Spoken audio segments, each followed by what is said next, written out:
سورت یوسف۔ جیسا کہ نام سے ظاہر ہے اس سورت میں حضرت یوسف علیہ السلام کا ذکر ہے۔ قدر تفصیل کے ساتھ قرآن حضرت یوسف علیہ السلام کے واقعے کو حسین ترین قصہ قرار دیتا ہے۔ سب سے پہلے حضرت یوسف علیہ السلام کے خواب کا ذکر ہے۔ انہوں نے سورج، چاند اور 11 ستاروں کو سجدہ کرتے ہوئے دیکھا۔ انہوں نے اپنا یہ خواب اپنے والد حضرت یعقوب علیہ السلام کو بیان کیا۔ حضرت یعقوب علیہ السلام نے یہ خواب اپنے بھائیوں کے سامنے بیان کرنے سے منع فرمایا۔ قرآن نے کہا کہ حضرت یوسف علیہ السلام اور ان کے بھائیوں کے قصے میں پوچھنے والوں کے لیے بہت نشانیاں ہیں۔ یوسف علیہ السلام کے بھائیوں نے باہمی مشورے سے ایک سازش کے ذریعے حضرت یوسف علیہ السلام کو ان کے والد سے جدا کرنا چاہا اور اس سازش کو عملی جامہ پہنا دیا اور ایک گہرے کنویں میں ڈال دیا۔ بالآخر تکلیف اور مصائب کے بعد آپ غلام کی حیثیت سے عزیز مصر کے دربار میں پہنچے۔ عزیز مصر نے اپنی بیوی سے کہا کہ اس کو عزت سے رکھو، اسے ہم اپنا بیٹا بنا لیتے ہیں۔ جب یوسف علیہ السلام پختہ عمر کو پہنچے تو عزیز مصر کی بیوی نے، جس کا نام زلیخا بتایا گیا ہے، اپنے گھر میں دروازے بند کر کے انہیں دعوت گناہ دی۔ یوسف علیہ السلام نے فرمایا، میں اپنے مربی کی احسان کشی نہیں کر سکتا۔ حضرت یوسف علیہ السلام دروازے کی طرف دوڑے اور پیچھے سے عزیز مصر کی بیوی نے ان کی قمیص پکڑی جو پھٹ گئی۔ اسی اثناء میں اس کا شوہر سامنے آ گیا اور عزیز مصر کی بیوی نے سارا الزام یوسف علیہ السلام پر لگا دیا۔ وہ قید کر دیے گئے۔ اللہ تعالیٰ نے فرمایا، اس عورت نے ان سے گناہ کا قصد کیا اور انہوں نے اس سے بچنے کا قصد کیا۔ اگر وہ اپنے رب کی دلیل نہ دیکھتے تو معاذ اللہ گناہ میں مبتلا ہو جاتے۔ جب یہ چرچا ہوا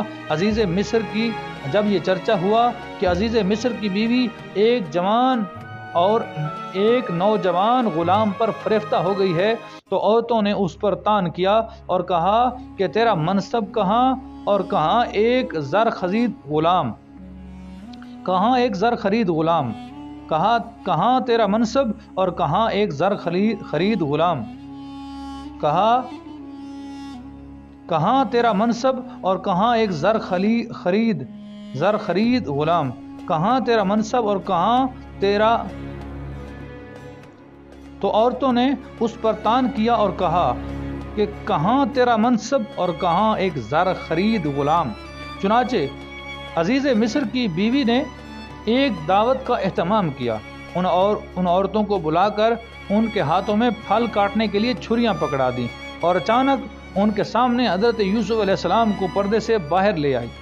جب ان عورتوں کی نظر حضرت یوسف علیہ السلام پر پڑی تو حسن یوسف نے ان کے ہوش اڑا دیے۔ انہوں نے پھلوں کی بجائے اپنے ہاتھ کاٹ لیے اور کہا، ہاشا للہ، یہ بشر نہیں، یہ تو کوئی معزز فرشتہ ہے۔ پھر عزیز مصر کی بیوی نے کہا کہ یہی تو وہ پیکر جمال ہے جس کے بارے میں تم مجھے ملامت کرتی تھی۔ یوسف علیہ السلام نے کہا کہ اے پروردگار، گناہ میں مبتلا ہونے سے قید کی مشقت میرے لیے بہتر ہے، اور تیرے ہی کرم سے مجھے اس عورت کی سازشوں سے نجات ملی۔ پھر جب حضرت یوسف علیہ السلام کو قید میں ڈال دیا گیا تو اللہ کا کرنا ایسا ہوا کہ ان کے 2 قیدی ساتھیوں نے ان کے سامنے اپنا خواب بیان کیا۔ آپ نے ان کے خوابوں کی یہ تعبیر بتائی۔ ایک سے کہا کہ تم دربار میں پہنچو گے اور اپنے آقا کو شراب پلاؤ گے۔ دوسرے کو بتایا کہ تمہیں سولی دی جائے گی اور پرندے تمہارا گوشت نوچ کر کھائیں گے۔ بالآخر ایسا ہی ہوا۔ آپ نے دونوں کو دعوت توحید دی۔ پھر بادشاہ نے ایک خواب دیکھا کہ 7 تندرست گائیں 7 دبلی گایوں کو کھا رہی ہیں اور فصل کے 7 خوشے سبز ہیں اور 7 خشک۔ بادشاہ نے اپنے درباریوں سے خواب کی تعبیر پوچھی لیکن وہ نہ بتا سکے۔ پھر یوسف علیہ السلام کے قیدی ساتھی کے ذریعے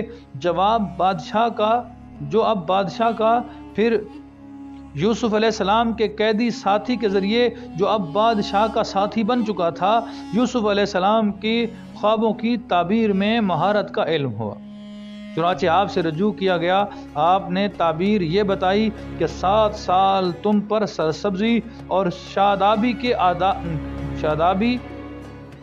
کہ 7 سال تم پر سرسبزی اور شادابی کی آئیں گے اور پھر 7 سال قحط سالی کی آئیں گے۔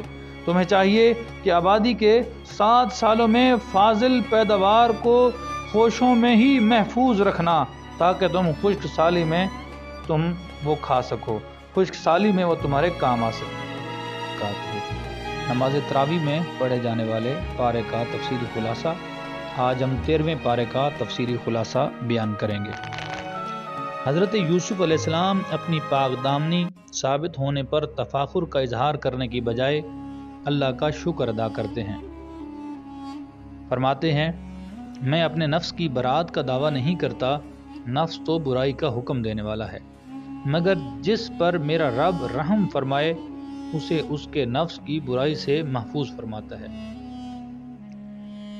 بے شک میرا پروردگار بہت بخشنے والا، بہت مہربان ہے۔ پھر بادشاہ نے یوسف علیہ السلام سے کہا کہ آج کے بعد آپ ہمارے نزدیک مقتدر اور امانت دار ہیں۔ یوسف علیہ السلام نے فرمایا، مجھے اس ملک کے خزانوں کا انچارج مقرر کر دیں، بے شک میں حفاظت کرنے والا اور علم والا ہوں۔ یعنی اللہ تعالیٰ نے مجھے یہ علم عطا کیا ہے کہ مال کس سے لیا جائے اور کس کو دیا جائے، اور قومی خزانوں کی حفاظت کس طرح کی جائے۔ اسی سے علماء نے یہ اصول وضع کیا ہے کہ عہدے کی تمنا اگرچہ پسندیدہ بات نہیں ہے، لیکن اگر کسی شخص کے سوا کوئی اور عہدے کا اہل نہ ہو تو اہل شخص اپنی خدمات پیش کر سکتا ہے۔ اللہ تعالیٰ نے حضرت یوسف علیہ السلام کو ابتلا کے دور سے گزار کر اقتدار عطا کیا۔ پھر جب سارے ملک میں قحط پڑا تو کنعان سے یوسف علیہ السلام کے بھائی بھی غلہ لینے کے لیے آئے۔ یوسف علیہ السلام نے ان کو غلہ عطا کیا اور کہا کہ آئندہ اپنے دوسرے بھائی کو بھی لے کر آنا، ورنہ تمہیں غلہ نہیں ملے گا۔ انہوں نے بھائیوں کے پیسوں کی تھیلی بھی ان کے سامان میں رکھوا دی۔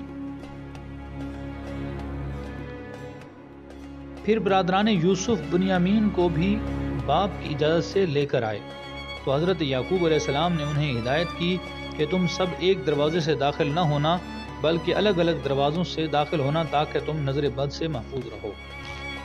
جب برادران یوسف ان کے پاس پہنچے تو یوسف علیہ السلام نے اپنے بھائی کو روکنے کی خفیہ تدبیر کی کہ بھائی کے سامان میں ہی شاہی پیالہ رکھ دیا۔ پھر منادی نے اعلان کیا کہ قافلے والوں میں سے کسی نے چوری کر لی ہے۔ یوسف علیہ السلام کے بھائیوں نے کہا، واللہ ہم فساد اور چوری کے لیے نہیں آئے۔ درباریوں نے کہا کہ اگر کسی کے سامان میں پیالہ مل جائے تو اس کی سزا کیا ہوگی؟ انہوں نے کہا کہ اسے روک لیا جائے گا۔ بالآخر وہ پیالہ یوسف علیہ السلام کے بھائی بنیامین کے سامان میں مل گیا، اور اس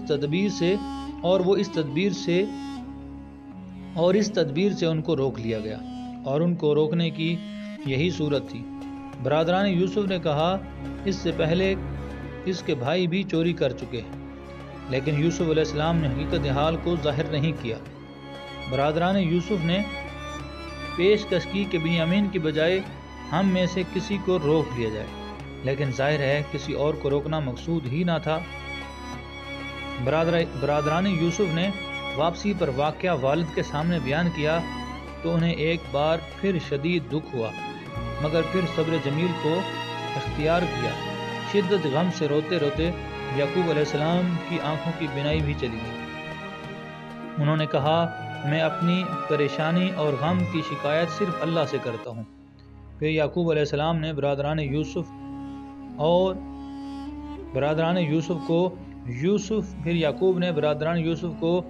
یوسف اور بنیامین کی تلاش میں بھیجا اور کہا کہ یوسف اور اس کے بھائی کو تلاش کرو اور ان کی تلاش میں اللہ تعالیٰ کی رحمت سے مایوس نہ ہو۔ اللہ کی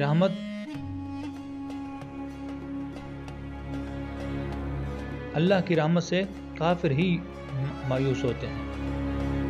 ان کے مصر پہنچنے پر بالآخر یوسف علیہ السلام نے حقیقت حال بھائیوں پر ظاہر کر دی۔ وہ شرمسار ہوئے اپنی غلطیوں کا اعتراف کیا اور کہا کہ اللہ نے آپ کو ہم پر فضیلت دی۔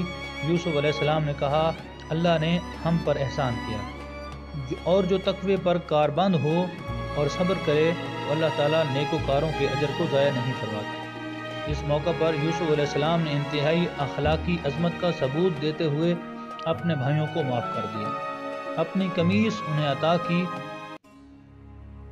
کہ اس کو میرے باپ کے چہرے پر ڈالو، انشاءاللہ ان کی بینائی لوٹ آئے گی، اور اپنے سب گھر والوں کو میرے پاس لے آؤ۔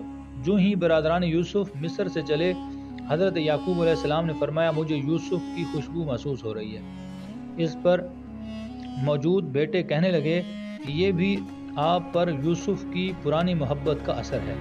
الغرض پھر قمیص سے یوسف حضرت یعقوب علیہ السلام کے چہرے پر ڈالتے ہی ان کی بینائی لوٹ آئی، اور انہوں نے برادران یوسف کے لیے اللہ کی بارگاہ میں استغفار کی۔ پھر جب یہ قافلہ مصر میں داخل ہوا تو یوسف علیہ السلام نے نہایت اعزاز کے ساتھ ان کا استقبال کیا، اور جب یہ قافلہ شاہی دربار میں پہنچا تو خاندان یعقوبی کے تمام لوگ حضرت یوسف علیہ السلام کی تعظیم کے لیے سجدے میں گر گئے، کیونکہ اس وقت سجدہ تعظیمی جائز تھا، اور حضور پاک صلی اللہ علیہ وسلم کی شریعت میں سجدہ تعظیمی بھی جائز نہیں ہے۔ یوسف علیہ السلام نے کہا اے میرے باپ، یہ میرے اس پہلے خواب کی تعبیر ہے، بے شک میرے رب نے اس کو سچا کر دکھایا، اس نے مجھ پر احسان فرمایا۔ یوسف علیہ السلام نے رب ذوالجلال کا ان کلمات میں شکر ادا کیا، اے میرے رب، تو نے مجھے مصر کی حکومت عطا کی اور مجھے خوابوں کی تعبیر کا علم عطا فرمایا۔ اے آسمانوں اور زمینوں کے پیدا کرنے والے، تو ہی دنیا اور آخرت میں میرا کارساز ہے، مجھے دنیا سے مسلمان اٹھانا اور مجھے نیک بندوں کے ساتھ ملانا۔ اللہ تعالیٰ نے رسول اللہ صلی اللہ علیہ وآلہ وسلم سے فرمایا یہ غیب کی خبریں ہیں جس غیب کی ہم آپ کی طرف وحی فرماتے ہیں۔ قصص انبیاء میں ہے یوسف علیہ السلام کا قصہ، اس لحاظ سے منفرد ہے کہ اللہ تعالیٰ نے ایک ہی صورت میں اسے نہایت تفصیل کے ساتھ اور مربوط کر کے بیان فرمایا، لیکن اس تفصیلی اور فرمائشی بیان کے باوجود وہ لوگ ایمان نہیں لائے اور کفر پر ڈٹے رہے۔ اس لیے اللہ تعالیٰ نے فرمایا اور آسمان اور زمینوں میں کتنی ہی ایسی نشانیاں ہیں جن سے لوگ روح گردانی کرتے ہیں، اور اکثر لوگ اللہ تعالیٰ پر ایمان نہیں لاتے اور وہ شرک کرنے والے ہوتے ہیں۔ اور سورۃ یوسف کے آخر میں فرمایا بے شک ان قصوں میں عقل والوں کے لیے نصیحت ہے۔